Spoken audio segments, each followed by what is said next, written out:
GS आज तक में आपका स्वागत करता हूं। दोस्तों, बिहार सरकार मिशन मोड में है। ठीक है, जैसा कि आप लोग को मालूम है कि लोकसभा का इलेक्शन समाप्त होते ही ठीक है बिहार सरकार जो है वो अब आ गई है मिशन मोड में।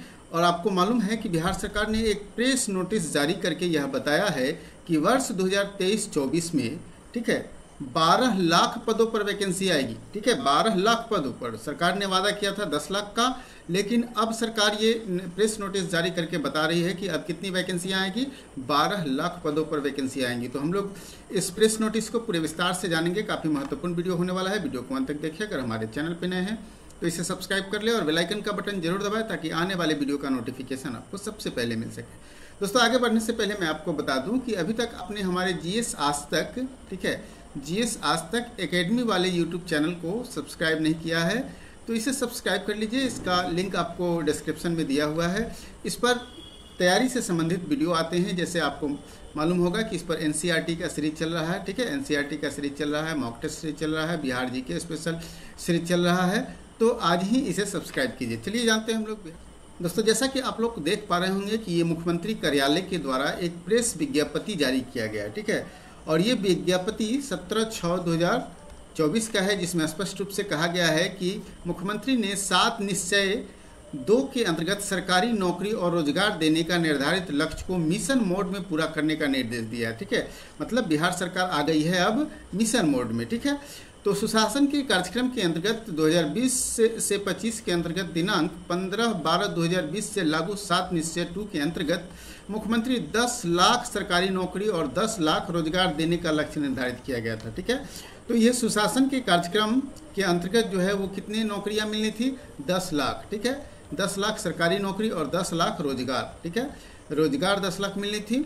अब तक 5,16,000 लोगों को सरकारी नौकरी दी जा चुकी है। मतलब 2020 से ये काउंट किया जा रहा है। 2020 से 25 तक अभी तक मतलब 2020 से शुरू किया जाए तो 15/12/2020 से जब 7 निश्चय 2 लागू हुआ था उससे अभी तक 5,16,000 नौकरियां दी जा चुकी है। 1,99,000 सरकारी नौकरी से संबंधित नियुक्ति जो है प्रक्रियाधीन है, प्रक्रिया पूर्ण कर ली गई है।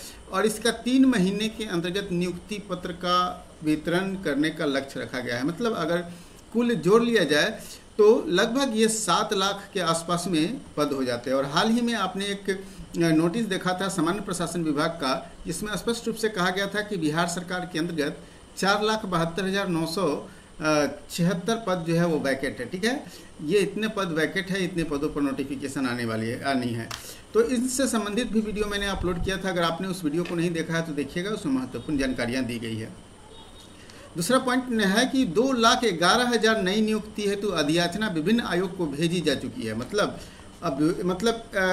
3 महीने के अंतर्गत ठीक है 3 माह के अंदर कितनी वैकेंसियाँ आएगी, 3 माह के अंदर आएगी 2,11,000 पदों पर नियुक्ति, जबकि 2,34,000 पदों की नियुक्ति की अधियाचना विभिन्न आयोग की भेजने की प्रक्रियाधीन है। मतलब 2,11,000 पदों पर जो है अधियाचना भेजी जा चुकी है आयोग को और 2,34,000 पदों पर अधियाचना भेजी जानी है। मतलब कुल मिलाकर अगर देखा जाए तो 4,45,000 पदों पर वैकेंसियां आनी हैं। 4,45,000 पदों पर, जैसा कि मैंने पिछले वीडियो में बताया था कि 4,73,000 के आसपास में पद खाली हैं।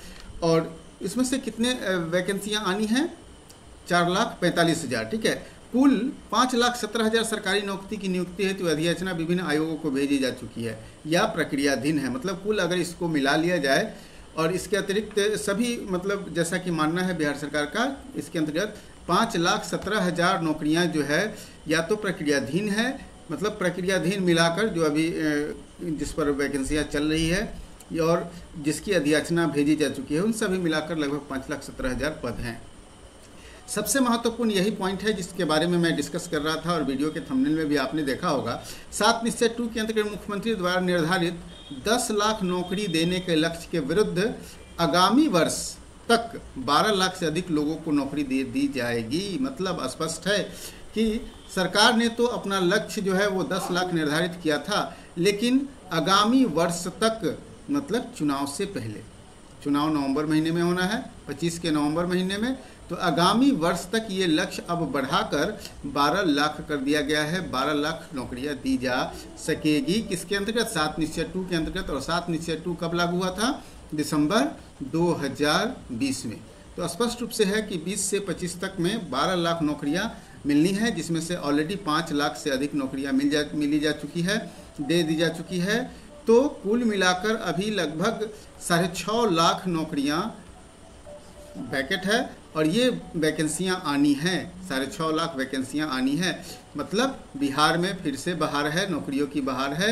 अगर आप पढ़े लिखे हैं, अगर आप 10वीं पास हैं, 12वीं पास है या फिर ग्रेजुएट हैं, तो जी जान से अभी से शुरू हो जाइए। आने वाले 12 महीनों में, आने वाले 12 महीनों में लगभग 5 लाख पदों पर नोटिफिकेशन आ जाएगी। ठीक है, चलिए नेक्स्ट पॉइंट है कि 7 निश्चय 2 के अंतर्गत 10 लाख निर्धारित रोजगार के लक्ष्य के विरुद्ध 22 लाख लोगों को रोजगार सृजित किया जाएगा। अब रोजगार की बात कर लेते हैं। यहाँ तो सरकारी नौकरी मतलब परमानेंट जॉब की बात हो गई।